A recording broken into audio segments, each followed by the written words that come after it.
Excuse me.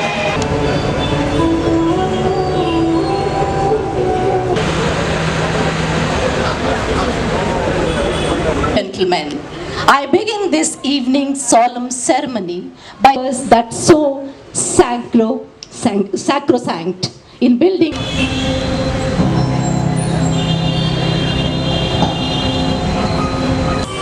is the essence of each and every battle that the sovereign India has fought and won. ವಿಷಯಗಳನ್ನು ನಾನು ಇಲ್ಲಿ ಹೇಳ ಬಯಸ್ತೇನೆ. ಕೆಲವು ವಿಷಯಗಳನ್ನು ಹೇಳಿಕ್ಕೆ ಆಗುವುದಿಲ್ಲ. ನದಿ ಅಂತ ಹೇಳಿದರೆ ಸಿಂಧು ನದಿಯ ಒಂದು ಉಪನದಿ, it's A tributary of Sindhu river. ಅದರ ಮೇಲೆ ಸ್ಥಿತ ಒಂದು ಪಟ್ಟಣ. ಈ 1999ರ ಯುದ್ಧದ ಸಮಯದಲ್ಲಿ ಒಂದು ಚಿಕ್ಕ ಪಟ್ಟಣ ಆಗಿತ್ತು. ಲಡಾಖ್ ಜಿಲ್ಲೆಯ ಒಂದು ಚಿಕ್ಕ ಪಟ್ಟಣ. ಈಗ ಅದು ಬೇರೆ ಜಿಲ್ಲೆ ಆಗಿದೆ, ಕಾರ್ಗಿಲ್ ಆಗಿ ಒಂದು ಜಿಲ್ಲಾ ಪಟ್ಟಣ ಆಗಿ ಮಾರ್ಪಾಟಾಗಿದೆ ಈಗ. ಸೊ ಆವಾಗ ಈ ಕಾರ್ಗಿಲ್ ಸರಿಸುಮಾರು ಒಂದು 8,500 to 9,000 ಅಡಿ ಸಮುದ್ರ ಮಟ್ಟದ ಮೇಲಿದೆ. ಅದರಲ್ಲಿ ನ್ಯಾಷನಲ್ ಹೈವೇ 1A ಅದು ಶ್ರೀನಗರದಿಂದ, ಅಲ್ಲಿ ನೀವು ನೋಡ್ಬೋದು, ಆ್ಯಕ್ಚುಲಿ ನನ್ನ ಪಾಯಿಂಟ್ ಕೆಲಸ ಮಾಡ್ತಾ ಇಲ್ಲ, ಅಲ್ಲಿ ಎಡಬದಿನ ಶ್ರೀನಗರದಿಂದ ಹೈವೇ ಹೋಗ್ತದೆ NH1A, ಕಾರ್ಗಿಲ್ಗೆ ಹೋಗಿ ಲೇಗೆ ಹೋಗ್ತದೆ. ಅದು ಸರಿಸುಮಾರು ಶ್ರೀನಗರದಿಂದ 205 ಕಿಲೋಮೀಟರ್ ಕಾರ್ಗಿಲ್, ಆಮೇಲೆ ಇನ್ನೊಂದು 264 ಕಿಲೋಮೀಟರ್ ಟು ಲೇ. ಇದು ನಡುವಿನಲ್ಲಿ ಉಂಟು ಕಾರ್ಗಿಲ್ ಎಂಬುದು. ಆಯಕಟ್ಟಿನ ಸ್ಥಳ, ಮೋಸ್ಟ್ ಸ್ಟ್ರಾಟಜಿಕಲಿ ಪ್ಲೇಸ್ಡ್ ಟೌನ್. ಅದು ಇನ್ನೊಂದು ಅದರ ವಿಶೇಷತೆ ಏನಂತ ಹೇಳಿದ್ರೆ, ನೀವು ಡಾಟೆಡ್ ಲೈನ್ ಕಾಣ್ತಾ ಇದ್ದೀರಲ್ಲ, ಅಲ್ಲಿ ಡಾಟೆಡ್ ಲೈನು ಅದು ಬಾರ್ಡರ್ ನಮ್ಮನ್ನ LOC. ಆ ಡಾಟೆಡ್ ಲೈನ್ LOCಗೆ ಹತ್ತಿರ ಉಂಟದು, ಬಾಕಿ ತುಂಬ ದೂರ ಉಂಟು. ಈ ಪಟ್ಟಣ ಭಾಳ LOCಗೆ ಹತ್ತಿರ ಉಂಟು. ಈ ಪಟ್ಟಣದಲ್ಲಿ ಇದರ ಉತ್ತರ ಭಾಗದಲ್ಲಿ ಒಂದು 10-15 ಕಿಲೋಮೀಟರ್ ನಂತರ ತುಂಬ ಗುಡ್ಡ ಪ್ರದೇಶ, ದೊಡ್ಡ ದೊಡ್ಡ ಗುಡ್ಡಗಳು, ಒಂದು 16,000-18,000 ಅಡಿ ಎತ್ತರದ ಗುಡ್ಡಗಳು. ಆ ಪ್ರದೇಶದಲ್ಲಿ ಈ ಯುದ್ಧ ನಡೆದದ್ದು. ಇದು ಎಲ್ಲ ಯುದ್ಧ ನಡೆದದ್ದು ಕಾರ್ಗಿಲ್ನ ಉತ್ತರ, ಪೂರ್ವ ಮತ್ತು ಪಶ್ಚಿಮ ಭಾಗದ ಗುಡ್ಡಗಾಡು ಪ್ರದೇಶಗಳಲ್ಲಿ. ಈಗ ಯುದ್ಧ ಶುರುವಾಗಲಿಕ್ಕೆ ಕಾರಣ ಏನಂತ ಹೇಳಿದ್ರೆ, ಮುಂಚೆ 1947 ನಮಗೆ ಸ್ವಾತಂತ್ರ್ಯ ಸಿಕ್ಕಿದ ನಂತರ ಈ ಕಾರ್ಗಿಲ್ನ ಉತ್ತರ ಭಾಗದಲ್ಲಿ ಒಂದು ಘರ್ಷಣೆ ಸ್ಥಳವಾಗಿ ಮೂಡಿ ಬಂದಿತ್ತು. ಪ್ರತಿ ಚಿಕ್ಕ ಚಿಕ್ಕ ವಿಷಯದಲ್ಲಿಯೂ ಪಾಕಿಸ್ತಾನ ಮತ್ತು ಭಾರತದ ನಡುವೆ ಘರ್ಷಣೆ ಆಗುವುದು. ಒಮ್ಮೆ ಅದು ಪಾಕಿಸ್ತಾನದ ಕೈಯಲ್ಲಿ ಇರೋದು, ಒಮ್ಮೆ ನಮ್ಮ ಕೈಯಲ್ಲಿ ಇರೋದು, ಹೀಗೆ ಬದಲಾವಣೆ ಆಗ್ತಾ ಇತ್ತು. ಏಪ್ರಿಲ್ 1984ರಲ್ಲಿ ಭಾರತೀಯ ಸೇನೆ ಏನು ಮಾಡಿತ್ತು, ಒಂದು ವಿಶೇಷ ಕಾರ್ಯಾಚರಣೆ, ಆಪರೇಷನ್ ಮೇಘದೂತ್ ಅಂತ ಒಂದು ಕಾರ್ಯಾಚರಣೆ ಮಾಡಿ ಈ ಕಾರ್ಗಿಲ್ನ ಉತ್ತರ ಭಾಗದಲ್ಲಿರುವ ಈ ಘರ್ಷಣೆ ಆಗ್ತಾ ಇದ್ದ ಅಲ್ಲಿ ಅನಿಶ್ಚಿತತೆ ಇತ್ತು ಬಾರ್ಡರ್ನ ವಿಷಯದಲ್ಲಿ.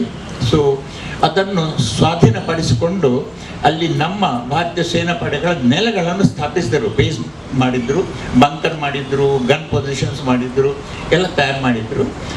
ಆಮೇಲೆ ಪಾಕಿಸ್ತಾನ 2 ಪ್ರಯತ್ನ ಮಾಡಿತ್ತು ಅದನ್ನು ಮರುವಶಪಡಿಸಿಕೊಳ್ಳಿಕ್ಕೆ, 1987ರಲ್ಲಿ ಮತ್ತು 1989ರಲ್ಲಿ.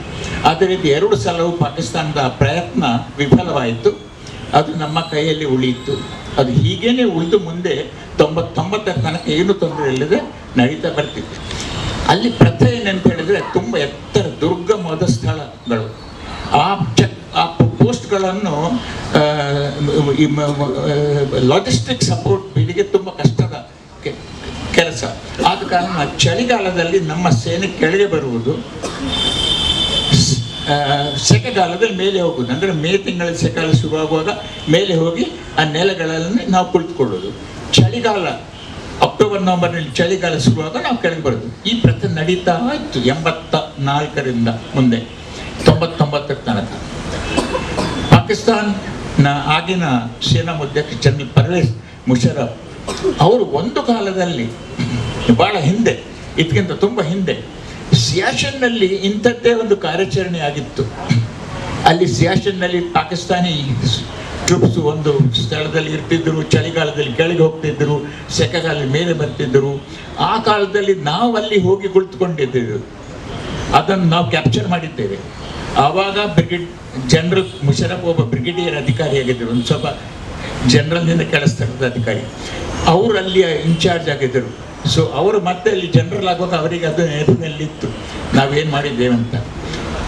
ಅದನ್ನೇ ಅವರು ಈಗ ರಿಪೀಟ್ ಮಾಡಿದ್ರು ಇಲ್ಲಿ ಕಾರ್ಗಿಲ್ನಲ್ಲಿ. ಅದೇನಂತ ಹೇಳಿದ್ರೆ, ನಾವಿಲ್ಲಿ ಕೆಳಗೆ ಬಂದಿರುವಾಗ ಅವರು ಅಲ್ಲಿ ಬಂದು ಆಕ್ಯುಪೈ ಮಾಡಿಬಿಟ್ರು.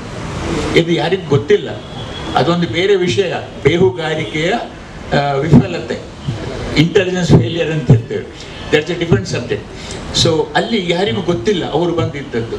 ಇದು 3 ಮೇಗೆ ಒಂದು ಹುಂದರ್ಮಾನ್ ಅಂತ ಒಂದು ಹಳ್ಳಿ ಉಂಟು, ಒಂದು 12 ಕಿಲೋಮೀಟರ್ ಉತ್ತರದಲ್ಲಿ ಕಾರ್ಗಿಲ್ನಿಂದ. ಅಲ್ಲಿಯ ಒಬ್ಬ ರೈತ, ಅಲ್ಲಿ ಒಬ್ಬ ಹಳ್ಳಿಗ, ಅವ ತಾಶಿಗ್ಯಾಂಗ್ ಅಂತ ಅವನ ಹೆಸರು. ಅವನ ಯಾಕನ್ನು ಹುಡುಕಿಕೊಂಡು ಜುಬಾರ್ ಏರಿಯಾಕ್ಕೆ ಹೋಗಿದ್ದ.